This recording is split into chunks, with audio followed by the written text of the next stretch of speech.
सभी साथियों को नमस्कार।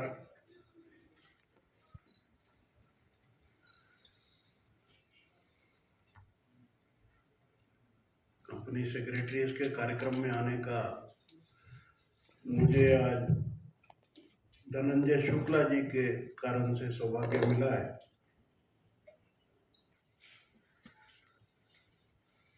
कार्यक्रम में हमारे बीच में धनंजय शुक्ला जी के साथ साथ Apurva Kumar ji, chairman Gurgaon chapter, Devendra Suhag ji, NIRC chairman, Prince Tyagi ji, treasurer Gurgaon chapter, Ram Sahay ji, vice chairman Gurgaon chapter, Yogesh ji, secretary Gurgaon chapter, और मेरे साथी हितेंद्र मेहता जी शायद नहीं पहुंचे, लेकिन मुझे पुश करके लाने में उनका भी काफी बड़ा हाथ है। आपके संस्था के वो वरिष्ठ सदस्य हैं जी, और FII के फाउंडिंग मेंबर्स में हैं। वो 2014 से हमारे साथ हैं। जी हमारे चेयरमैन भी रहे, चैप्टर के, रीजन के भी सेंट्रल काउंसिल मेंबर भी। जी जी जी। तो मेरे से पहले कुछ भाई जिक्र कर रहे थे, इतवार को कार्यक्रम हो गया। मुझे ऐसा लगा कि आप लोगों ने जरूर कोई ना कोई पाप किया है इतवार को कार्यक्रम करके। लेकिन ऐसा मन में मलाल मत रखिए। क्या है कि संस्थाओं में कुछ अच्छी आदतें पड़ती हैं, कुछ गंदी आदतें भी पड़ जाती हैं। संडे को हम काम नहीं करेंगे, क्यों नहीं करेंगे? भगवान ने 24 घंटे दिए हैं, 7 दिन दिए हफ्ते में, क्यों नहीं काम करेंगे? अच्छे से काम कीजिए। और ये भी देश का काम है, आपकी संस्था का काम है, देश का भी काम है, इसमें संकोच कायम बात का। और आप देखते जाइए, लंच तक आपका हॉल पूरा भरा मिलेगा।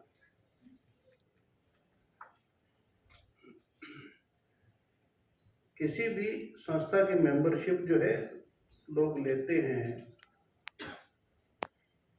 जैसे लाइफ इंश्योरेंस लेता है, लेकिन उसको क्लेम नहीं लेना चाहता, तो संस्था की मेंबरशिप लेते हैं, कोई उसको यूटिलाइज नहीं करते, कोई आड़े वक्त पे काम आएगी वो संस्था की मेंबरशिप। कहीं फंस गए तो संस्था वाले उनको प्रोटेक्ट करेंगे। तो इसलिए आपको बहुत ज़्यादा दिल पे लगाने की बात नहीं है। मेंबर है आपके 2257 मेंबर हैं, बहुत अच्छी बात है। संडे के दिन 30-40 लोग आ गए, वो और भी अच्छी बात है, रेशो काफ़ी अच्छी है। तो इसलिए कोई परेशानी मत मानिए। लेकिन जो संस्था का कार्यभार चलाते हैं उनके जिम्मे ये है कि पैर के नीचे कभी काई मत जमने देना, भगाए रखिए इस लोगों को जी। जब पैर के नीचे काई जमेगी, कार्यक्रम होने बंद हो जाएंगे, तो लोग आपके साथ चलना बंद कर देंगे। महीने 45 दिन में एक प्रोग्राम करते रहिए, वही आपकी सफलता है। लोगों को आपके साथ चलने का अभ्यास भी रहेगा। और मेरे विषय में कुछ साथी ने बताया, 2 दशकों का तजुर्बा है। अभी 2023 चल रहा है, 2024 में मैं 50 साल पूरे करूंगा MSME के अपने एक्सपीरियंस के। मैं जब कॉलेज में था तो कॉलेज में, जैसा कॉलेज में लड़कों को अभ्यास होता है, क्लास बंक की और पिक्चर देखने चले गए। हमारे टाइम में यही एक पास टाइम था। लेकिन क्लासेस बंक करके जाता तो मैं भी था उन सबके साथ, लेकिन मैं अपनी फैक्ट्री चला जाता था। मुझे इंडस्ट्री में इंटरेस्ट इतना ज़्यादा था। क्लास जब 5 लोग बंक कर रहे हैं तो I didn't want to be odd figure, तो मैं भी साथ में निकलता था, तो मैं फैक्ट्री चला जाता था। तो 2000, ये बात है 74 की, अभी 2024 में 50 साल पूरे हो जाएंगे। तो MSME का, स्टार्टअप का ये सारा इकोसिस्टम जो है, जैसे हाथ की रेखाएं पढ़ता है आदमी, उस तरह से फॉर्चुनेटली मुझे ऐसा पढ़ पाता हूँ, ऐसा अभ्यास हो गया। सन 2013 की बात है, 13-14 के आसपास की। अपने कुछ साथियों के साथ हमको बहुत तकलीफ हुई मन में कि जो देश की आर्थिक स्थिति है वो अच्छी नहीं है, और इस स्थिति के चलते हुए देश दिन ब दिन गड्ढे में जा रहा है। और हमको नहीं लगता कि जिस इंडस्ट्री के टैक्स से सारे देश का निर्वहन हो रहा है उसका कोई से पॉलिसीज में नहीं है, कोई से नीति के निर्धारण में नहीं है, दिशा निर्धारण में नहीं है। ये नहीं होना चाहिए। तो हमारी जिम्मेदारी क्या है वो अपने ने पूरी करनी है। तो हमने कंपोजिट 360 डिग्री व्यू लेकर के एफआईआई की स्थापना की। हमारे हितेंद्र मेहता जी भी शुरू के साथियों में से ही हैं। तो हमने एफआईआई की स्थापना की और इसकी टैगलाइन रखी, क्रिएटिंग अपॉर्चुनिटीज बिल्डिंग नेशन। जहां पर कोई चीज नहीं है, फैसिलिटी नहीं है, वही सबसे ज्यादा अपॉर्चुनिटी है, ऐसा मैं मानता हूं। देश पिछड़ा हुआ है उस वक्त था, लेकिन हमारे पास अपॉर्चुनिटीज भी सबसे ज्यादा थी। किसी भी राजनीति में नहीं पड़े, लेकिन देश के पिछड़ेपन के साथ ही उसकी अपॉर्चुनिटीज भी जुड़ी हुई है। अरे हमारे यहाँ बसेस नहीं हैं, बस स्टैंड्स नहीं हैं, तो ये मान करके चलिए कि 1000 बसेस इंडक्ट हो सकती है, ये अपॉर्चुनिटी है ना। हरियाणा में यदि 23 जिले हैं, एक जिले में 4 भी लगाओ तो 100 के करीब आपके बस स्टैंड बनने की अपॉर्चुनिटी है ना। यही एक दृष्टिकोण है जो हम सरकार के साथ भिड़ते भी रहते हैं कि ये दृष्टिकोण आप लाइए। आपके बस का कुछ नहीं है तो कम से कम एक्सप्रेशन ऑफ इंटरेस्ट निकाल दीजिए, प्राइवेट सेक्टर वो कमी पूरी करेगा। तो ये भाव के साथ हमने एफआईआई की जब स्थापना की, लोगों ने कुछ हंसी भी उड़ाई, कुछ भी जिसने कहा, लेकिन लोगों ने सारे विश्व में हमें हाथों हाथ लिया। आज 42 देशों में हमारे एफआईआई के चैप्टर्स हैं। देश के 22 प्रांतों में हमारे चैप्टर्स हैं। 18 अलग अलग विषयों के ऊपर केंद्र स्तर की सेक्टोरल कमेटीज हैं। 5000 हमारे पास इंडस्ट्री के लोग जुड़े हैं, प्रोफेशनल्स भी हैं उसमें। और हमारा अगला टारगेट है कि हम उद्योगों के, सर्विस सेक्टर के, एग्रीकल्चर के, ये मिला करके 1 लाख लोगों को अपनी आवाज़ में सम्मिलित करें, ताकि जब एफआईआई की आवाज़ निकले सरकार अच्छे से सुने उसको। तो ये काम बहुत जल्दी आप लोगों के सहयोग से होने वाला है। हमारे किस प्रकार के मेंबर हमारे साथ हैं वो भी आपको मैं थोड़ा संकेत करूं। कोरोना में टोटल लॉकडाउन हो गया। उस लॉकडाउन के बावजूद भी लाखों लोगों को हम लोगों ने कोलैबोरेटिवली भोजन प्रोवाइड किया। हजारों लोगों को वापसी जाने का किराया दिया गुड़गांव से। 50,000 लोगों को हमने फ्री ऑफ कॉस्ट कोरोना का टीका लगवाया। First dose, second dose, booster dose और सेफ्टी डोज सब मिला जुला करके 50,000 का आंकड़ा हमने पार किया। जिला प्रशासन आज भी कहीं अगर कैंप लगाने की बात करता है, सबसे पहले एफआईआई को बुलाता है, भाई आप लगा सकते हो मेगा कैंप जिसमें 1000 से लोगों को ज़्यादा वैक्सीनेशन हो, क्योंकि सरकारी कैंप के अंदर 150, 200, 250 भी टच नहीं कर पाते। तो ये सब हम लोगों ने किया बिना कोई पैसा लिए, और खुद प्रदेश के राज्यपाल ने हमें सम्मानित किया कि आप लोगों ने बहुत अच्छा काम किया। एफआईआई की ओर से मैंने वो सम्मान ग्रहण किया। तो तो ये एक भाव है एमएसएमई के मन में, फैक्ट्री भी चलाएंगे, चाहे बंद हो फैक्ट्री फिर भी देश की सेवा नहीं छोड़ेंगे। ये आज हमारे एवरेज उद्यमी का भाव है मन का, और उसी भाव के चलते हुए आज हम एक छोटा गांव यहाँ हमने अडॉप्ट किया है, कासन गांव है, मानेसर के साथ, मारुति के साथ लगता है। तो वहाँ हमारा एक स्टिचिंग सेंटर चलता है, एक आइज क्लिनिक चलाते हैं हम, 600 से अधिक लोगों के ऑपरेशन फ्री ऑफ कॉस्ट करा चुके हैं। और हम एक डेंटल क्लिनिक चलाते हैं, टेस्टिंग, ब्लड टेस्टिंग लेबोरेटरी चलाते हैं, एक कंप्यूटर की लैब चलती है, 15 कंप्यूटर उसके अंदर हैं। ये सब हम मेंबर्स के सहयोग के साथ चलाते हैं। और एक और मिशन हमने अपने हाथ में लिया हुआ है, गुड़गांव का वाटर लेवल डार्क जोन में जा चुका है। एक बड़ी गंभीर विषय है, क्योंकि हम इसकी गंभीरता को तब समझेंगे जिस दिन सोसाइटी का पानी आना बंद हो जाएगा। आज सोसाइटी से पानी आता तो उसकी गंभीरता को नहीं समझ पा रहे। डार्क जोन में हम जा चुके हैं, पॉइंट ऑफ नो रिटर्न कभी भी आएगा।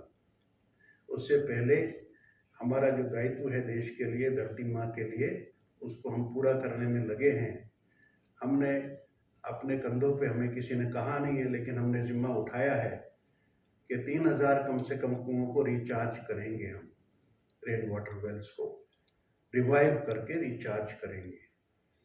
और आसपास के कुछ गांव के जो पॉन्ड्स हैं उनको हम रिचार्ज करेंगे। तो मैं आज आप सब लोगों से भी आग्रह करने आया हूं कि इस मिशन में एक कंपनी सेक्रेटरी के नाते नहीं, देश के जिम्मेदार नागरिक के नाते आप लोग सहयोग करें, एफआईआई का हाथ बटाएं। मेरे को तो परिवार में ऊपर से ही ये मिला है।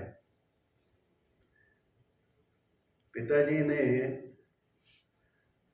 सरस्वती नदी का खोज करने का काम किया, और उस कारण से उनको पद्म भूषण का सम्मान मिला 2019 में।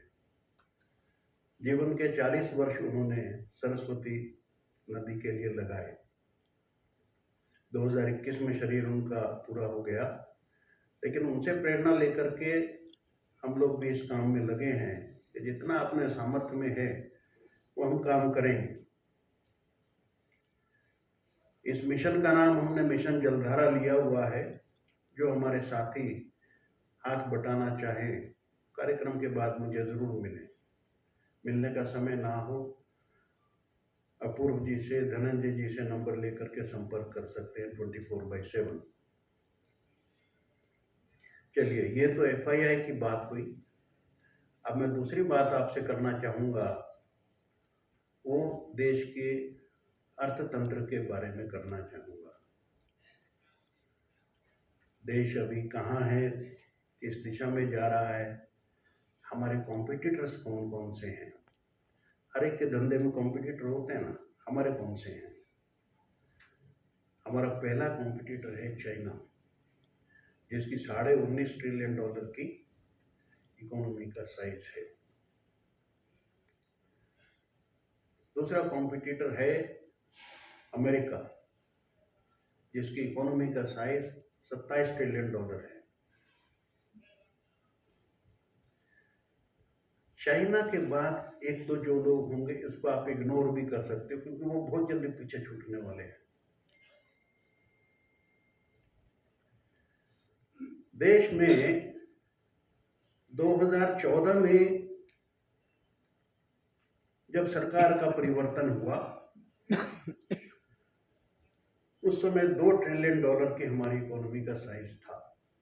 तो हमने कहा 5 ट्रिलियन करेंगे। पिछले 9 वर्षों में 1.25 ट्रिलियन ऐड हुआ हमारी देश की इकोनॉमी में। अच्छी फिगर है, लेकिन बहुत ज़्यादा खुश होने की बात नहीं है, क्योंकि जो नंबर 2 था वो नंबर 1 में आ गया। वो इकोनॉमी नहीं बढ़ी, फिगर्स पेपर में आ गई। खैर, अब जो वर्ल्ड बैंक बोलता है और जो दूसरी संस्थाएं बोलती हैं और भारत की अपने अर्थशास्त्रियों का जो आकलन है कि यदि हम 6% की रफ्तार से बढ़ते रहे तो $17 ट्रिलियन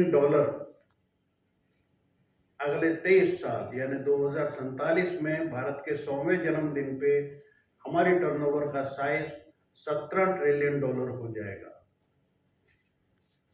बहुत लोग पीछे छूट जाएंगे उसमें। और यदि हमने डबल डिजिट ग्रोथ की यानी 10 या इससे ऊपर की ग्रोथ हमारी हुई तो यही साइज हमारा 34 ट्रिलियन हो जाएगा, जिसमें यानी 100वें जन्मदिन पे हम $34 ट्रिलियन की इकोनॉमी साइज पे खड़े होंगे और 103 साल जब हमारी आयु होगी देश की आजाद होने के बाद तो हम यूएस को पीछे छोड़ चुके होंगे। ये आप लोग अर्थशास्त्री हो और आप लोग अर्थ योद्धा भी हो, आप लोगों के देखने समझने की बात है कि ये देश का स्वर्णिम काल चल रहा है। You are witness to such a brilliant change in the country और ये आप लोगों की आंखों के सामने हो रहा है। शायद आपको इसकी गंभीरता का उतना अधिक अंदाजा नहीं हो रहा होगा बनिस्बत उसके जो 10-15 साल बाद देश में बाहर से आता है। तो मैं आपको एक किस्सा सुनाता हूं, अभी हाल का ही है। एक मेरे परिचित अमेरिका से आए, वो 10-12 साल के बाद भारत में आए। तो आने से पहले थोड़ा मन में उनके तनाव था कि मैं भारत जा तो रहा हूं, मेरे लायक क्या होगा वहां पर, मेरे को जिस लाइफस्टाइल की आदत पड़ चुकी है उसके अनुसार कुछ मिलेगा नहीं मिलेगा, क्या होगा क्या नहीं होगा। क्योंकि अमेरिका में रहने के बाद एक आदमी का माइंड ऐसा हो जाता है कि हम चुने दीगर नेस्त। तो उनके माइंड में भी कुछ ऐसा ही बैठ गया था कि हम तो दुनिया में सबसे ऊपर हैं और भारत वाले पुअर पीपल। खैर, अब भारत में आने के बाद उनको झटके लगने शुरू हुए। कैसे? एयरपोर्ट पे उतरे, टैक्सी एंगेज की, टैक्सी वाले ने उनको कहा सर गूगल लोकेशन भेज दीजिए, मैं ले चलता हूँ आपको। It was a shock to him कि टैक्सी वाला मेरे से गूगल लोकेशन मांग रहा है भारत में। उन्होंने किसी को कुछ नहीं कहा, लेकिन a series of such shocks were in store for him next 3-4-5 days, क्योंकि उनका बैगेज रास्ते में ही, अटलांटा से जब चले तो रास्ते में ही बैगेज उनका होल्ड हो गया था। भारत आने में उसको 5-6 दिन लगे। तो कभी किसी ग्रोसरी वाले के यहाँ जाना, कभी पान वाले के यहाँ जाना, कभी किसी सब्जी वाले के यहाँ जाना, सारा सामान ये टू एंगेज एवरीथिंग। तो हर एक आदमी के यहाँ QR कोड, हर आदमी के यहाँ पेटीएम, हर आदमी बोलता साहब RTGS कर दीजिए, ट्रांसफर कर दीजिए, बड़ा अमाउंट है। तो उनको सरप्राइज था कि भारत के अंदर इतना डिजिटल ट्रांसफॉर्मेशन कैसे हो गया। अमेरिका जैसा एडवांस देश से आ रहा है आदमी, वहां इतना डिजिटल ट्रांसफॉर्मेशन नहीं हुआ, भारत में कैसे हो गया, ये उनको काफी बड़ा झटका लगा। और इसके बाद ये 2-3 दिन वो इसको झेलते रहे, उस झटके को। फिर जब हमारे पास वो आए तो उनका दिमाग बहुत तेजी से चल रहा था, शांत नहीं था। बोले दीपक भाई मैं परेशान हो गया हूं, मैं जैसा देश छोड़ के गया था ये देश वो नहीं है। मैंने कहा क्यों, क्या हो गया, तरक्की तो कर रहा है। कहने लगा आज के दिन मेरी जिंदगी देखो आप, मैं सवेरे 6 बजे उठता हूं, मैं कहने को 2-2.5 लाख साल के कमाता हूं। मैं 6 बजे उठता हूं और उठ के नाश्ता खाना तैयार करूंगा, बच्चों को स्कूल छोड़ के आऊंगा, तब तक वाइफ उठ जाएगी, उसके लिए भी तैयारी करूंगा, फिर बच्चों को लेकर के आऊंगा, लंच बनाना है, शाम को डिनर तैयार करना है, और हर मील के बाद मुझे बर्तन मांजने हैं। कहने लगे ये मेरा जीवन है। आप लोग जो समझते हो कि मैं कितना खुशहाल हूं, मैं कितना फटेहाल हूं, ये मेरे से पूछिए आप। कि मेरे जीवन में चैन नहीं है, सुकून नहीं है, संडे भी मेरे लिए संडे नहीं है, और उसके बनिस्बत मेरे से 4 गुना कम जो तनख्वाह लेता है यहाँ, उसके घर में मेड आती है खाना बनाने के लिए, दूसरी मेड आती है बर्तन मांजने के लिए, तीसरी मेड आती है झाड़ू पोछा सफाई के लिए। वो मौज करता है, 9 बजे दफ्तर के लिए निकलता है, और मैं क्या करता हूं। तो ये उनके मन में एक तरह से इन्फीरियरिटी कॉम्प्लेक्स आ रहा था। और दूसरी सबसे बड़ी चिंता उनके माइंड में ये हो रही थी कि थोड़े दिनों में, 10 एक साल में, वो कहने लगे मेरा बेटा बड़ा हो जाएगा, कॉलेज से निकल जाएगा, और फिर वो जॉब के लिए भटकेगा। और उस वक्त तक भारत की इकोनॉमी का साइज 15 से 20 ट्रिलियन के आसपास हो चुका होगा। अमेरिका में तो जॉब मिलेगी नहीं, नेचुरली उसको भारत की तरफ आना पड़ेगा। लेकिन उस वक्त मेरा बेटा मेरे को कहेगा पापा तुमने 20 साल लगाए, बंधुआ मजदूर की तरह एक कंपनी में नौकरी करते रहे, H1B वीजा उसने दिया था आपको, फिर ग्रीन कार्ड की आप इंतजार करते रहे, but what have you gained?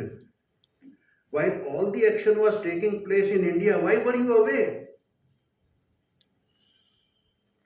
तो ये उनके माइंड में चिंता थी कि मेरा बेटा मेरे को क्या कहेगा, तुम लोग देश क्यों छोड़ आए, और हिंदुस्तान में इतनी बड़ी तब्दीली, इतनी बड़ी क्रांति, इतना बड़ा परिवर्तन आ रहा था, आपने क्यों छोड़ दिया भारत को उस समय पे?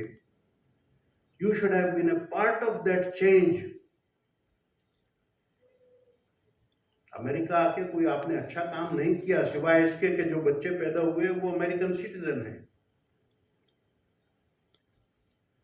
तो ये उनके मन में एक बहुत तकलीफ थी कि ये मेरा बेटा सवाल आज नहीं तो कल करेगा जरूर मेरे से। तो ये हमको भी ध्यान रखना होगा कि देश का ये स्वर्णिम काल है, 75 को हम क्रॉस कर चुके हैं। आने वाले 25 साल में जो परिवर्तन होंगे, सारे परिवर्तन हमारी आंखों के सामने होंगे, और एक एक दिन हम देख रहे हैं। लगभग 15 साल पहले तक गैस का सिलेंडर जब बुक कराना होता था, गैस खत्म हो गई, बुक कराना, आपको लाइन में लगना पड़ता था। आज आपके पास फोन आते हैं, सर आपका 15 दिन हो गए, सिलेंडर खत्म हो गया, कहें तो भिजवा दूं। ये परिवर्तन देश में आ चुका है।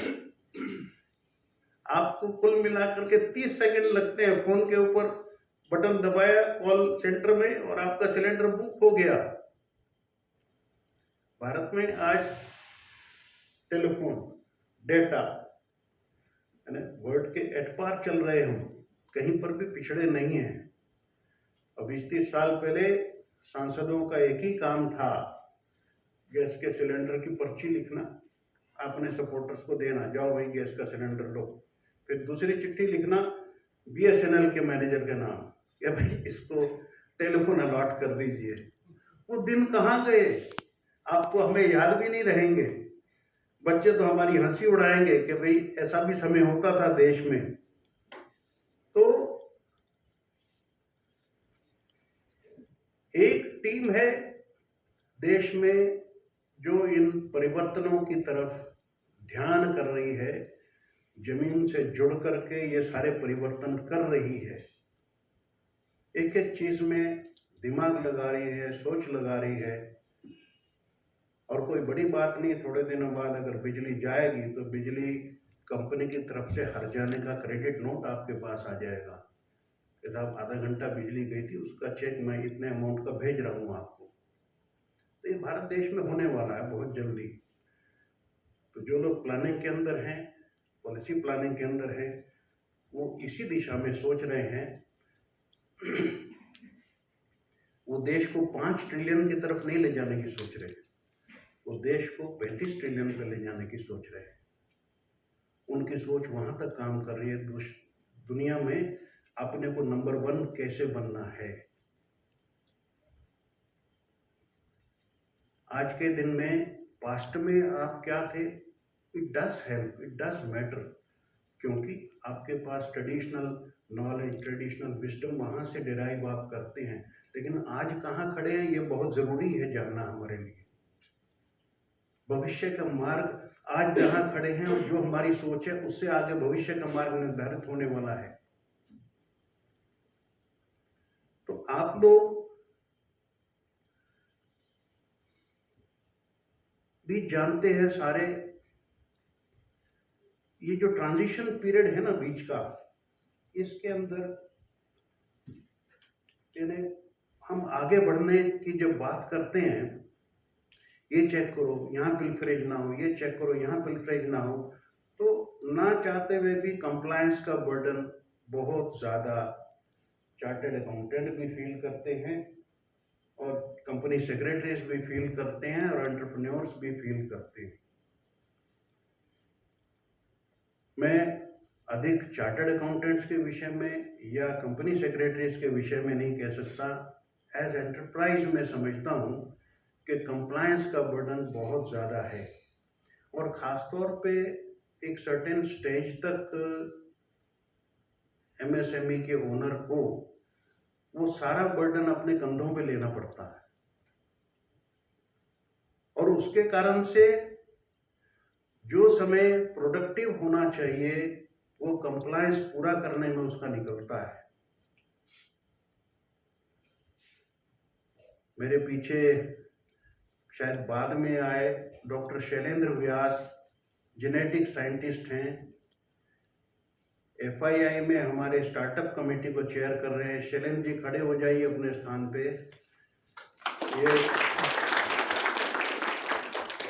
जेनेटिक, बैठ जाइए, जेनेटिक साइंटिस्ट हैं, लेकिन इनका समय लैब में नहीं निकलता, सरकारी कागज पूरा करने में ज़्यादा समय निकलता है इनका। तो जो समय में आदमी अपने एंटरप्राइज को यूनिकॉर्न बना सकता है, वो बेचारा सिर्फ पॉपकॉर्न बन के रह जाता है। उसका टाइम की प्रोडक्टिव यूटिलाइजेशन कम है। अब कोई कंपैरिजन नहीं यूनिकॉर्न और पॉपकॉर्न का। तो मैं आप लोगों से ये निवेदन करना चाह रहा हूँ, ये सारी अपनी बात बता करके, कि समस्या है, हम सब लोग देख रहे हैं, लेकिन इस समस्या का निदान कोई गोरी चमड़ी वाला आकर के नहीं करेगा, हमको और आपको ही करना है। एज कंपनी सेक्रेटरी आप लोग एक टास्क फोर्स बनाइए जो सरकार का काम भी करती रहे, यानी कंप्लायंसेस होती रहे, लेकिन बर्डन कम से कम हो जाए। इंडस्ट्री में हम आपसे सहयोग करेंगे, उस टास्क फोर्स में हमारे साथी आपके साथ सहयोग करेंगे। मिल करके कोई ऐसी चीज़ बनाइए और सरकार को प्रेजेंट करते हैं कि यहाँ आपके 15 कागज के बजाय एक शीट में सारा काम सलटता है। तो ये ध्यान करके, क्योंकि आज के जो सिस्टम है $30 ट्रिलियन की इकोनॉमी में, वो सिस्टम काम नहीं करेंगे, फेल हो जाएंगे सारे सिस्टम। 5 ट्रिलियन से आगे जैसे ही बढ़ेंगे 8, 9, 10 ट्रिलियन पे ये सब सिस्टम फेल होने वाले हैं। नए सिस्टम ही काम करेंगे। कुछ चीज़ें छोड़नी होंगी, कुछ चीज़ें पकड़नी होंगी, नई चीज़ें लेनी होंगी हमें, अपनी ज़रूरत के हिसाब से कुछ चीज़ें ईज़ाद भी करनी होंगी। तो हमको ये सब देखते हुए हमें ही सजेस्ट करना होगा कि हमारा देश आगे कैसे जाएगा, कौन-कौन से कानून के दायरे में बंध के जाएगा, कहाँ-कहाँ हमको ढीला छोड़ना है। अनफॉर्चुनेटली आज जो यूनिकॉर्न बनने वाली कंपनीज़ हैं, just before being a unicorn, वो सिंगापुर शिफ्ट करती हैं या दुबई शिफ्ट करती हैं। भारत का वेल्थ है, यहाँ की आइडिया की वेल्थ क्रिएशन हुई भी है, और वो सिंगापुर में जाकर के यूनिकॉर्न बनता है, हमारे लिए बड़े शर्म की बात है। तो इसमें सरकार को कोसने की बजाय सरकार को हम रास्ता सुझाएं। ये रास्ता है, ये चेंज यहाँ पर कीजिए। हर चीज़ में थोड़ी बहुत ट्वीक्स हैं। अनफॉर्चुनेटली हमारी पॉलिसी वही लोग बनाते हैं जिन्होंने आईएएस के मसूरी वाले कॉलेज में पढ़ाई की है। उनको ना कंपनी सेक्रेटरी का पता है, ना उनको एमएसएमई का पता है, उनको सर्विस सेक्टर का कुछ नहीं पता। एमएसएमई के मंत्रालय में 54 ऑफिसर्स है, एक भी ऑफिसर एमएसएमई से नहीं है। तो जिसको एमएसएमई का मालूम ही नहीं है, लेकिन वो पॉलिसी बनाता है उसकी। तो आप लोगों से यही मेरा आग्रह है कि इस विषय में थोड़ा ध्यान दे करके अपनी संस्था को भी चलाइए, और अपने साथ ऐसा कुछ कीजिए कि लोग याद करें कि कंपनी सेक्रेटरीज ने कुछ हमको रिकमेंड किया था और हमारा देश उससे आगे बढ़ रहा है। मैंने समय आपका काफ़ी ले लिया, और इसके लिए मैं आपको बहुत बहुत धन्यवाद करता हूँ। आज छुट्टी के दिन मेरी बोरिंग बातों को सुन करके आपने मुझे बहुत कृतार्थ किया। बहुत बहुत धन्यवाद। नमस्कार।